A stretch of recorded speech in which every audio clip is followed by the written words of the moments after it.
Welcome and खुशामदीद बच्चों।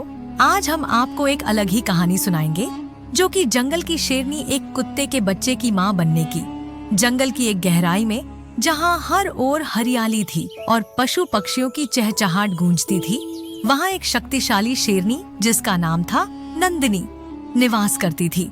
नंदिनी जंगल की रानी थी और उसका राज बड़े बड़े शेरों और अन्य जंगली जानवरों में फैल चुका था। ताकत और साहस की मिसालें दी जाती थीं।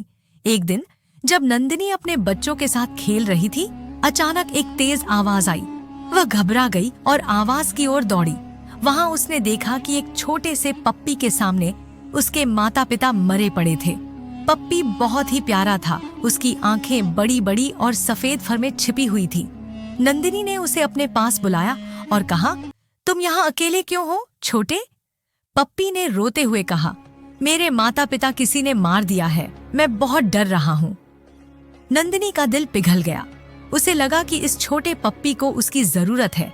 उसने उसे अपने बच्चों के पास ले जाकर कहा, यह तुम्हारा नया भाई है, हम इसे अपने साथ रखेंगे। नंदिनी ने पप्पी को प्यार से अपने बच्चे के समान स्वीकार कर लिया। दिन बीतने लगे और नंदिनी ने पप्पी का नाम मिट्टी रखा। मिट्टी और नंदिनी के बच्चे एक दूसरे के साथ खेलने लगे। जंगल में मिट्टी की हरकतें बहुत प्यारी लगती थीं। वह अपनी शेरनी माँ के साथ दौड़ता, उछलता और कभी कभी नंदिनी की पूंछ के पीछे दौड़ता। लेकिन जंगल की जिंदगी आसान नहीं थी। एक दिन जब नंदिनी और उसके बच्चे जंगल में खेल रहे थे, तभी एक बड़ा शेर आया। वह नंदिनी की ताकत को जानता था, लेकिन उसने सोचा कि शायद वह अपने छोटे भाई को खा ले। मिट्टी डर गया और नंदिनी के पास आकर छिप गया। नंदिनी ने शेर की ओर देखा और दहाड़ना शुरू की, इससे दूर रहो, यह मेरा बच्चा है, चाहे वह शेर है या कुत्ता, मैं इसकी रक्षा करूंगी। शेर ने नंदिनी की साहसिकता को देखा और फिर वहां से भाग गया। उस दिन के बाद मिट्टी ने नंदिनी को अपनी असली माँ मान लिया। उसने शेरनी के बच्चों के साथ मिलकर खेलना शुरू किया और जंगल की चुनौतियों का सामना करना सीखा। नंदिनी ने उसे सब कुछ सिखाया, जैसे कि शिकार करना, जंगल में छिपना और अपने आप को सुरक्षित रखना। एक दिन नंदिनी और मिट्टी नदी के पास बैठे थे। नंदिनी ने कहा, तुम जानते हो मिट्टी, तुम एक कुत्ता हो, लेकिन तुम्हारे भीतर की शक्ति अनमोल है। हमें कभी यह नहीं भूलना चाहिए कि असली साहस क्या होता है। मिट्टी ने सिर झुकाया और कहा, मैं आपकी तरह ताकतवर बनना चाहता हूँ माँ। समय बीतता गया और मिट्टी बड़ा होता गया। उसकी दोस्ती नंदिनी के बच्चों के साथ गहरी होती गई। वह हमेशा उनके साथ रहता, चाहे वो खेल हो या खतरे का सामना करना हो। जंगल के अन्य जानवरों ने भी उसे स्वीकार कर लिया था और उसे शेर का भाई कहा। एक दिन जंगल में एक खतरनाक शिकारी आया। सभी जानवर डर गए और भागने लगे। नंदिनी ने सोचा कि उसे अपने बच्चों और मिट्टी को सुरक्षित रखना है। उसने मिट्टी से कहा, तुम्हें मेरी मदद करनी होगी, हम सभी को बचाना होगा। मिट्टी ने सिर हिलाया और कहा, मैं आपके साथ हूँ माँ।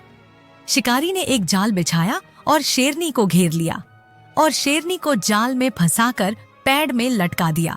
और शिकारी बोला, चलो भाइयों, शहर से गाड़ी लाते हैं शेरनी को ले जाने के लिए। आज तो बहुत पैसा मिलेगा इसे बेचकर। शिकारी गाड़ी लेने चले जाते हैं वहां से। तभी पप्पी ने, जो जंगल में छुपकर सब देख रहे थे, अपनी नुकीली दांत से जाल को काटकर शेरनी को बचा लेते हैं। जब शिकारी वापस आते हैं तो उसे शेरनी दिखाई नहीं देता, तो वह डर के मारे इधर उधर देखने लगता है।